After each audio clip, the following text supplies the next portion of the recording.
And this is a melling pump. Sorry guys.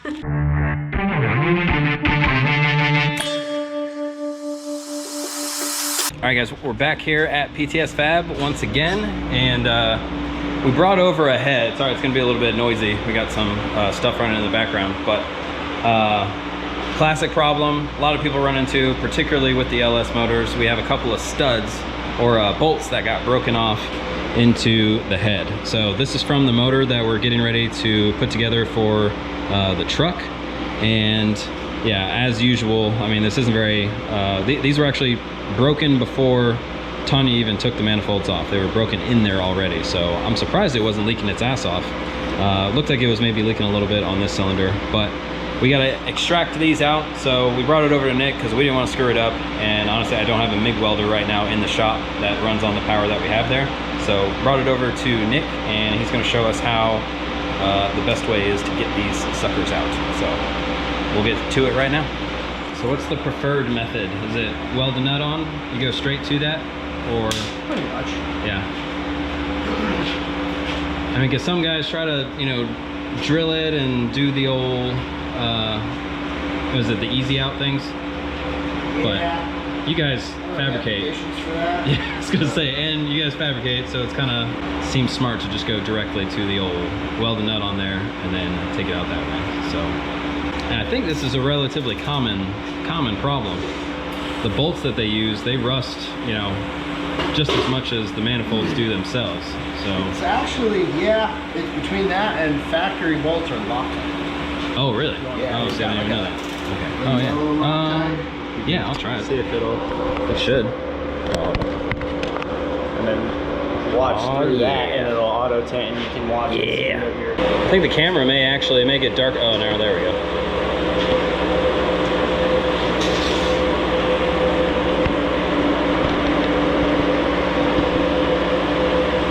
That might be too tall. You want me to grind that down? Okay.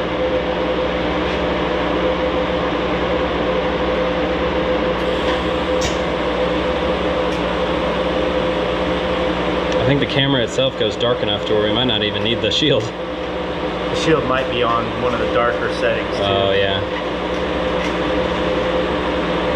Yeah, let's try it with that.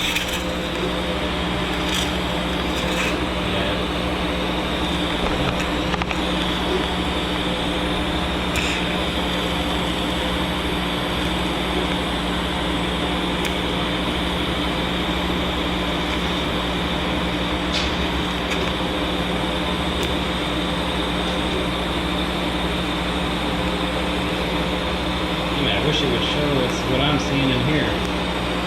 Hard to see from this screen. Yeah, I think it shows it. Oh yeah.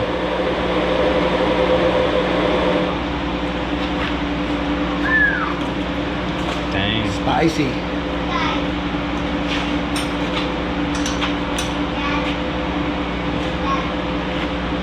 Well, would you look at that? So it's kind of dual purpose. It heats it up and gives you something to turn at the same time.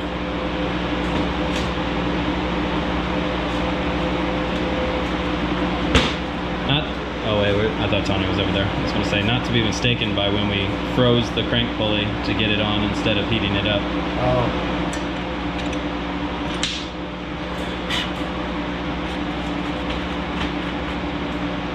Voila.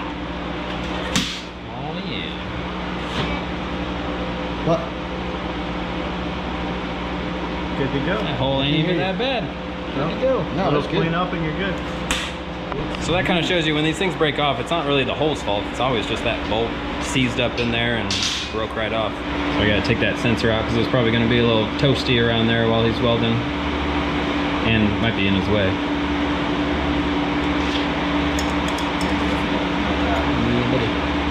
Safe for future use? Yes. Are they really?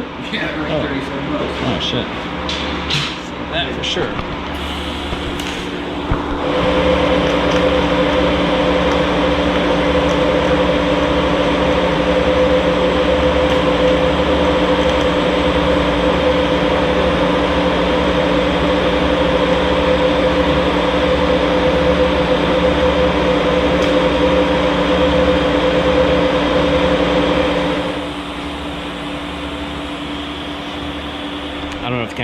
focusing very well, but hopefully you can see it.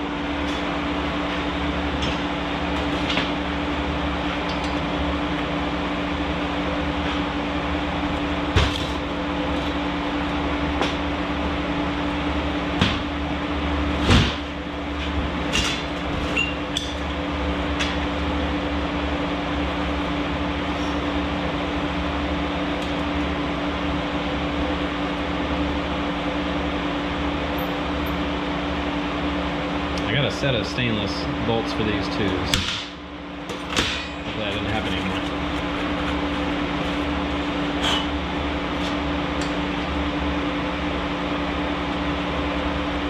Yup. Well, you know. Was it good or was it angry? No, it's good. Oh, okay, cool. Can't hold on to it with that. I keep grabbing the washer. Oh, yeah. And it's still got the factory Loctite in there, so it'll give it a little tight. Chunky. Yeah. Yeah, no, that was good. Nice. Problem solvers here at PTS what. Fab. Now we gotta go take out all of those valve springs and retainers and put in the new ones. Rip it all apart. Dude. Replace the piston rings. It took me so long to do the last heads that we did. It just, Really? yeah, for no particular reason. I'm just slow. And I didn't realize that you have to like kind of knock them loose first. And so I kept trying, I was cranking on that thing and I'm like, dude, there's no way these springs are this fucking tight. It just would not go at all. Did you take them off? Yeah. They were like, You know, like the quick way to take them off? what's the quick way? Oh, just getting the socket and like pounding on it? Yeah. So I did that, but I didn't hit it hard enough to where they would come out because I didn't want everything to fly away. But that's what I did to loosen them up.